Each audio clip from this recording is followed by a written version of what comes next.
Joining us in studio, Tom Fitton, the president of Judicial Watch. Tom, thank you for coming in. We appreciate it. Thank you for having me. So doing what Judicial Watch does wonderfully, you guys file FOIA requests, you get ignored, so you file lawsuits, and a couple of years later you finally get a bunch of documents that you were looking for. The latest, though, making news because of what you found regarding Hillary Clinton's personal email server and some of the emails that were contained on that server. What did you find? Well, we found more classified emails, and these are not Shocking. these aren't the emails that she turned over to the State Department. This comes from the batch that she tried to destroy or otherwise hide. Because they didn't have anything relating to government business, right? They were all personal, and outrageously, she was able to hide 28,000 because the FBI was only able to recover 5,000. So we've been getting those 5,000 records in batches, and this is the final batch. So as far as we know, there's nothing else they've recovered that they're turning over to us. There may be material they haven't turned over to us, obviously. But it includes classified information about Israel, about Gaza, communications with Tony Blair, and it shows you just how outrageous it is that Hillary Clinton's been able to get away with what she's gotten away with by as a result of the sham investigation by the FBI and Justice Department. And I hope Attorney General Barr sees another story about classified emails that not only did they find, but she tried to destroy and hide, and think better of the Justice Department FBI investigation that came before him and said, well, we got to look at this ourselves. Tom, what's so outrageous about this is, look, I'm a former federal government employee, and there are a lot of federal government employees, current and former, who listen to this radio station, and every single one of them knows that if they had mishandled classified materials the way Hillary Clinton did, they would have been prosecuted by the Department of Justice. Well, exactly right, and she knew. She was warned. In this batch of emails, she talks about having to get a secure computer. So that she knew that she was handling sensitive information. And on top of this, the emails show she's getting emails again from Sidney Blumenthal, the nasty kind of a conspiracy theorist, worked at the Clinton Foundation. Even the Obama White House didn't want him in the State Department, so she secretly was taking advice from him. And he sends her some virulent anti-Israel conspiracy theory, Israel government's colluding with the Jews here in America type email. Lanny Davis, the Cohen lawyer, friend of Hillary, he's sending her obsequious emails.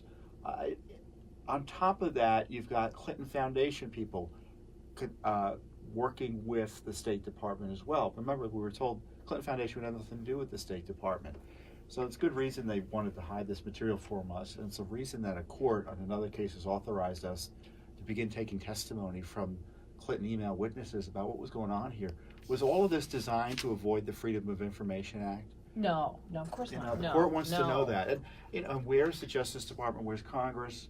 In fact, Justice Department's opposing our efforts to get this information from these witnesses. A key thing there, Tom, that you just said, and people need to understand why this is important, was the emails you uncovered about the Clinton Foundation working closely with the Secretary of State and the State Department. And that's really important. Why? Because the Clinton Foundation during that period was getting huge amounts of money, donations from foreign governments and foreign individuals. And you have to sit there and think, well, why were they doing that? Was that because they wanted to influence the U.S. Secretary of State?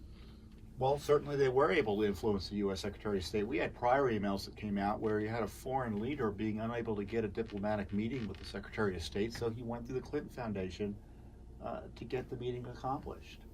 And on top of that, you obviously had all of this Uranium One type money, Russia money flowing into the Clinton Foundation, including a personal speech that Bill Clinton made that netted them personally $500,000 from a firm associated with Uranium One in Russia, a government entity, essentially. There's a lot here to investigate, and is Attorney General Barr going to ratify the corrupt decisions of Lynch, the Attorney General under Obama, and James Comey? I think that's the question of the day. Well, didn't she also say under oath in 2015, under a penalty of perjury, that she had directed all of those emails in her custody that to be turned over. Now, we know that that's not true because we know that she tried to hide them. We know that she tried to get rid of some of them. You've gotten them. And we know that some of them contain classified information. She lied under oath, under penalty of perjury. Yeah, she testified to us. As far as she knew, everything was turned over. But I recall she was much more specific and broad in her testimony to Congress about it.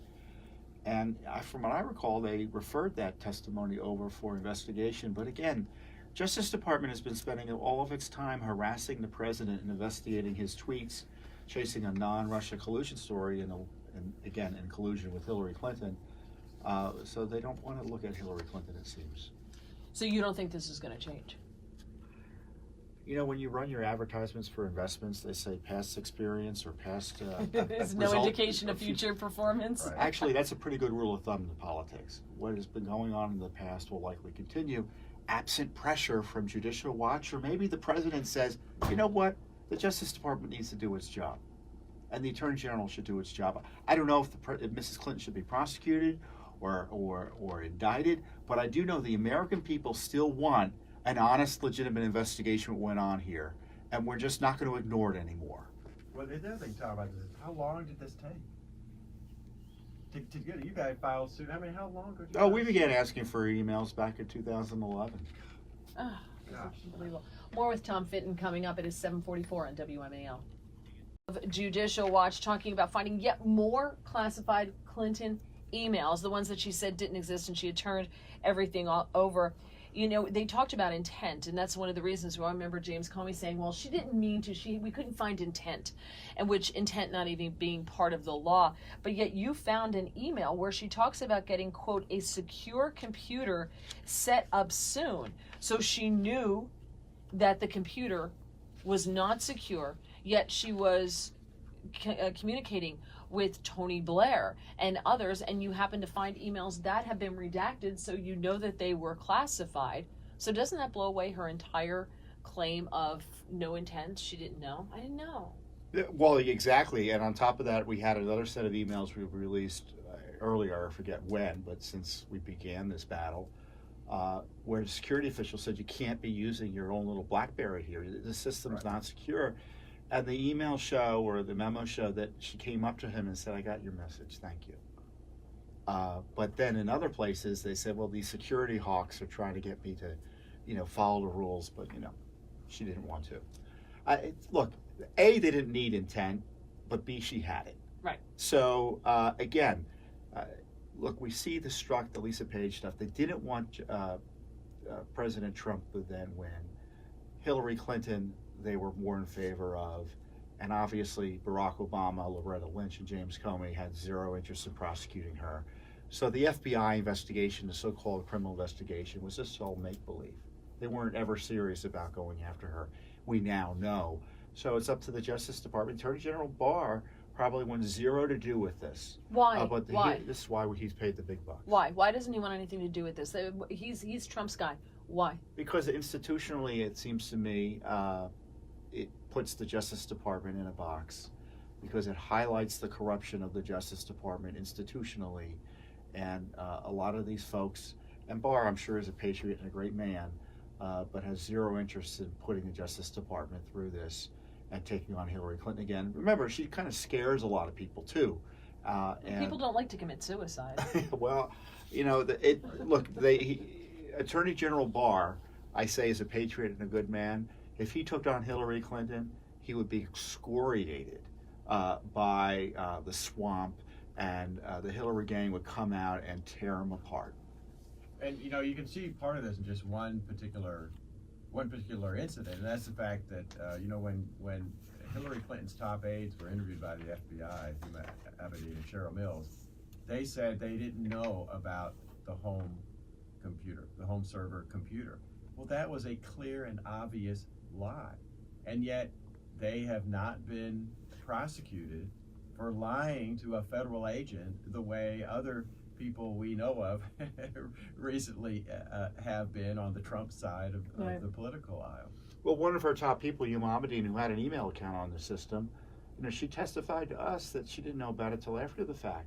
Well, we deposed Justin Cooper, the former Clinton Foundation employee who set up the system last week. Our attorneys flew up to New York over the objections, as I say, of the Justice Department. And he said, well, look, I worked with her on setting it up. So there's a lot of additional justice that could be meted out here.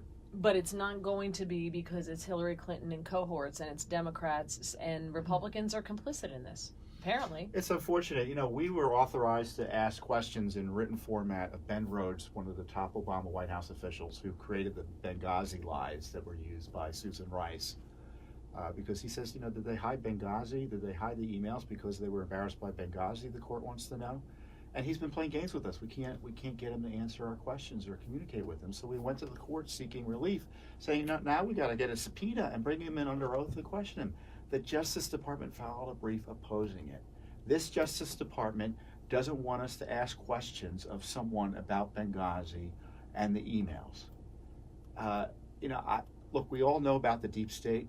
That is Exhibit A. And I don't know what the Attorney General's doing or his top people there, but if he think he can rely on the institution of Justice Department officials to protect the public interest here, he's sadly mistaken. I mean, these are partisan liberals who are working to subvert the rule of law to protect Hillary Clinton and her people. I got to say, Mary Tom is absolutely right about that. As a 4-year veteran of the Justice Department, the career lawyers I met there were some of the most left-wing liberal lawyers I have ever encountered in the entire all the years I've practiced law. Well, and this is why the Mueller report's going to be just a vicious attack on President Trump, I predict. Interesting. These same people will be writing it. We'll have to see if your prediction comes true. Well, if it ever comes out. Tom, thank you so much. Really appreciate it. And keep up the good work. Really Thank you. appreciate that. 7:52 on WMAL.